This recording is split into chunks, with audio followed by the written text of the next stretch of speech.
여러분, 오늘 이 영상은 지금 당장 치과에 교정치료 예약금을 결제하러 가시려는 분들, 아니면 이미 치과 몇 군데에서 교정 관련된 상담을 듣고 치료 비용 안내까지 들어보신 분들을 위해서 만들었습니다. 딱 10분만 투자해서 끝까지 보셨으면 좋겠습니다. 치과의사인 제가 이런 말씀을 드리는 게 조금 이상하게 들릴 수도 있어요. 근데 교정한다고 해서 무조건 다 드라마틱하게 변하는 게 아닙니다. 오히려 교정치료가 끝나고 거울을 보면서 차라리 예전 얼굴이 더 나았네, 교정하지 말 걸 그랬어 하며 후회하시는 분들이 계시거든요. 온라인에서 교정치료 부작용 검색해 보셨나요? 그분들이 운이 나빠서 그렇게 된 게 아닙니다. 오늘 제가 짚어드릴 특징 중 하나라도 본인에게 해당된다면 죄송하지만 저는 그분께 선뜻 교정치료를 권해드리기 어렵습니다. 대체 어떤 분들이 교정치료를 후회하시는지, 또 후회하는 주된 이유가 어떤 건지 지금부터 아주 솔직하게 다 말씀드리겠습니다.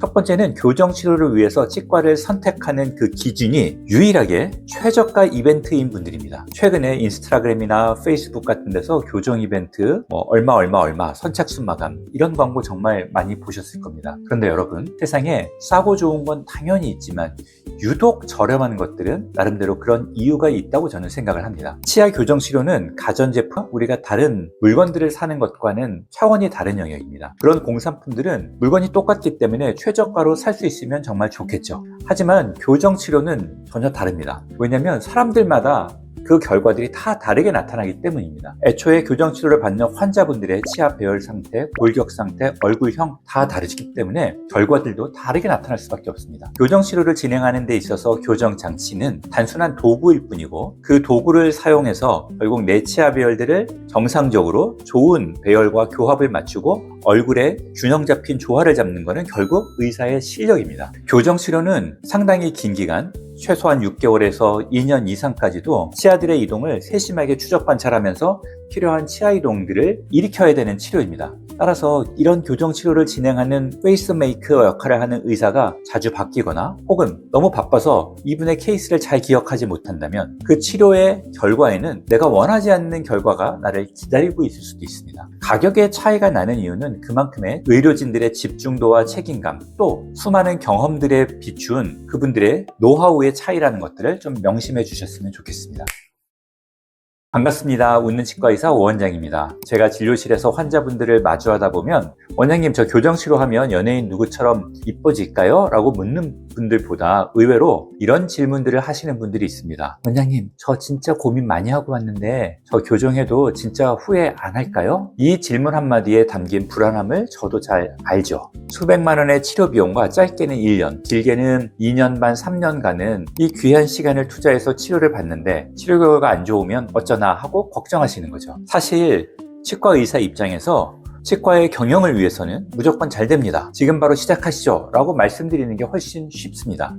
하지만 저는 그렇게 말씀드리지 않는데요. 사람마다 얼굴 골격도 다르고 치아 크기도 다르고 심지어 입 주변의 근육의 형태나 근육의 힘도 다 다른데 어떻게 똑같은 결과가 모두 같이 나올 수 있겠습니까? 오늘 영상에서는 제가 꽤 긴 기간 동안 교정치료를 진행하면서 저를 찾아오셨던 분들의 교정치료 후 만족도가 떨어지는 분들의 특징들을 가감없이 공유해 드리도록 하겠습니다. 이 영상 하나만 보셔도 여러분의 인생에서 굉장히 중요한 결정 중에 하나인 교정치료에 있어서 실패할 확률을 90% 이상 줄일 수 있을 겁니다. 마지막 네 번째는 교정치료 과정 중에서 필연적으로 발생할 수 있는 현상들에 대해서 전혀 모르고 시작하시는 분들입니다. 치아가 겹쳐 있을 때는 몰랐는데 치아가 가지런하게 되면서 치아 사이사이에 까만 삼각형, 즉 블랙 트라이앵글이라고 보이는 이런 구멍들을 보면서 또 놀라시는 분들이 있습니다. 이거 교정치료가 잘못된 거 아니야? 교정치료의 부작용 아니냐? 이렇게 생각하시는 분들이 있는데 사실 이건 치아가 이동하면서 겹쳐있던 공간들이 펴짐에 따라서 자연스럽게 드러나는 그런 현상인 경우들이 많습니다. 또한 교정치료 중에 딱딱한 음식을 덜 먹게 되면 저작근이 일시적으로 위축이 되면서 볼이 패여 보일 수도 있습니다. 이런 변화들을 잘 알지 못하고 시작하면 교정 중간중간에 거울을 볼 때마다 내 얼굴이 망가지는 거 아니야? 이상하게 변했는데? 라며 스트레스를 받으실 수도 있습니다. 담당 주치의와 충분히 소통하시고 이런 현상들에 대해서 미리미리 마음의 준비를 하신 분들은 여유 있게 치료 과정을 견디고 인내하실 수 있지만 이런 것들에 대해서 모르고 시작한 분들은 계속 불안해 하시는 경우도 두 번째 특징은 SNS에 올라오는 보정된 후기 사진을 본인의 미래라고 굳게 믿는 경우입니다. 요즘 유행하는 쇼폼이나 SNS 사진들을 보면 교정치료로 사각턱이 사라지고 코가 높아진 것 같은 착각을 불러일으키는 영상들이 정말 많습니다. 하지만 냉정하게 제가 말씀드리는데요. 턱뼈의 크기를 줄이거나 광대뼈의 모양을 바꾸는 건 얼굴뼈를 바꾸는 수술의 영역이지 치아 배열을 바꾸는 교정치료의 영역은 아닙니다. 교정하면 무조건 V라인이 된다는 말에 속지 않았으면 좋겠어요. 내 원래 골격이 가진 한계를 인정하지 않고 무리하게 치아만 이동시키면 결국 잇몸이 손상되거나 치아 뿌리 끝이 짧아지는 부작용을 겪게 될 수도 있습니다. 저는 사람이 가진 본연의 얼굴 안에서 가장 조화로운 미소를 찾는 것이 교정의 목적이 되어야 된다고 생각을 합니다. 교정을 골격을 바꾸는 치료라고 기대하고 시작하시면 결과에 대한 만족도가 낮아질 수 있습니다. 물론 턱뼈가 자라는 성장기의 아동의 경우에는 우리가 턱 교정을 통해서 어느 정도 턱의 모양이나 형태, 성장의 조절을 할 수는 있습니다. 그러나 성장이 끝난 이후의 성인의 경우에는 교정 치료로 얼굴의 골격적인 부분에 있어서의 큰 변화는 세 번째는 교정장치를 제거하는 날을 모든 고통에서 해방이자 치료의 완전한 끝이라고 생각하시는 분들인데요. 사실 제가 환자분들에게 가장 강조하는 것 중에 하나가 유지장치입니다. 우리 몸은 원래 있었던 자리로 되돌아가려는 성질, 즉 회귀 본능이 상상 이상으로 강합니다. 교정치료를 하는 기간 동안 우리가 힘을 가해서 치아들의 위치를 옮겨 놓았는데 이때 치아들을 잡아주고 있던 교정장치들을 제거하면 교정 치료를 통해서 이동되었던 치아들은 원래의 치아 배열로 돌아가려는 경향을 가지고 있습니다. 이걸 막아주는 게 유지장치인데요. 이걸 귀찮다고 착용을 안 하거나 혹은 관리를 소홀하게 하시면 6개월도 안 돼서 치아가 틀어질 수 있습니다. 이때 이 틀어지는 정도는 환자분의 상태에 따라 다른데요. 즉 환자분의 처음 상태가 어땠냐에 따라 차이가 나게 됩니다. 타치과에서 교정치료를 받으셨다가 그게 만족스럽지 않아서 재교정치료를 받으러 오시는 환자분들의 상당수가 이런 유지장치 관리를 소홀하게 했던 분들이 많습니다. 유지장치는 교정치료의 연장선이라고 생각하지 마시고요. 평생 내 미소와 치아 배열을 지키는 보험이라고 생각하시면 좋겠습니다. 제가 너무 겁을 많이 드린 것 같나요? 하지만 이 네 가지만 알고 계셔도 여러분들은 이미 상위의 똑똑한 환자분입니다. 반대로 말하면 이런 리스크를 명확하게 인지하고 준비된 분들에게는 교정치료의 만족도가 상당히 높습니다. 웃을 때 손으로 입을 가리지 않아도 되고요. 자신감 있게 미소 짓는 내 모습을 발견했을 때의 그 기쁨은 돈으로 환산할 수 없고 그간 고생한 시간들에 대한 충분한 보상을 느낄 수 있습니다. 혹시 지금 망설여지는 이유가 단순히 나이가 많아서라면 그건 크게 걱정하실 필요가 없습니다. 요즘은 50대, 60대 중장년층들도요.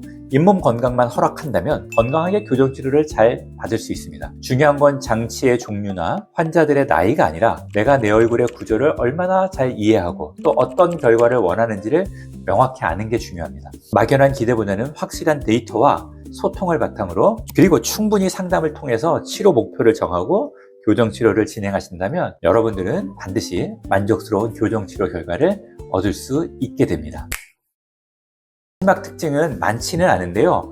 본인이 돌출입이 아닌데도 불구하고 교정만 하면 드라마틱하게 얼굴이 변할 거라고 믿는 분들입니다. 흔히 돌출입 교정의 아주 극적인 전후 사진 변화를 보고 나도 저렇게 되겠지라고 환상을 품으시는 분들이 많습니다.